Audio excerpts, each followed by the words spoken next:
यह कहानी एक छोटे से गांव की है, जहां एक पुराना और सुनसान घर था। उस घर को गांव वाले भूतिया हवेली कहते थे। कहते हैं कि कई साल पहले उस घर में एक धनी परिवार रहता था, लेकिन एक रात उनके साथ कुछ भयानक घटित हुआ।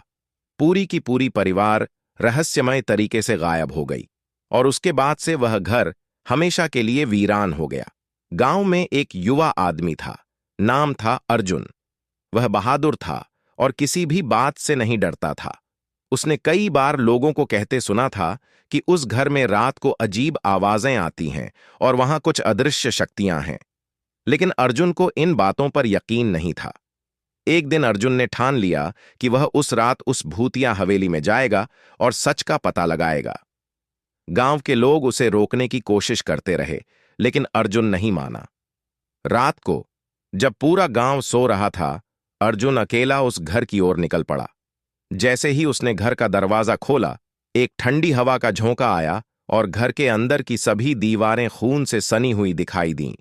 अर्जुन का दिल थोड़ा घबराया, लेकिन उसने अपने आप को संभाला और अंदर जाने का फैसला किया। घर के अंदर हर कदम पर उसे अजीब सी आवाजें सुनाई दे रही थीं, जैसे कोई उसके पीछे पीछे चल रहा हो। अर्जुन ने चारों तरफ देखा, लेकिन वहां कोई नहीं था। अचानक एक कमरे से रोशनी आती दिखाई दी।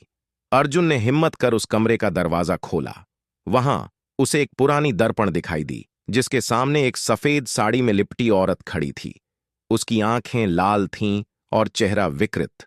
औरत ने अर्जुन की तरफ देखा और डरावनी आवाज में कहा, तूने मेरी शांति भंग की है, अब तू भी इस घर का हिस्सा बनेगा। अर्जुन ने घबराकर भागने की कोशिश की, लेकिन उसके पैर जमीन से चिपक गए, जैसे कोई अदृश्य शक्ति उसे रोक रही हो। वह जितना भागने की कोशिश करता, उतनी ही तेजी से वह औरत उसके करीब आती गई। अंत में औरत ने अर्जुन को अपनी लाल आंखों से देखा और वह चीखते हुए बेहोश हो गया। अगली सुबह गांव वाले अर्जुन को ढूंढने गए, लेकिन वह कभी वापस नहीं आया। कहा जाता है कि अर्जुन उसी भूतिया हवेली का हिस्सा बन गया, और अब जब भी कोई उस घर के पास जाता है तो उसे अर्जुन की चीखें सुनाई देती हैं। गांव के लोग अब उस घर से दूर रहते हैं और रात के समय वहां जाने से कतराते हैं।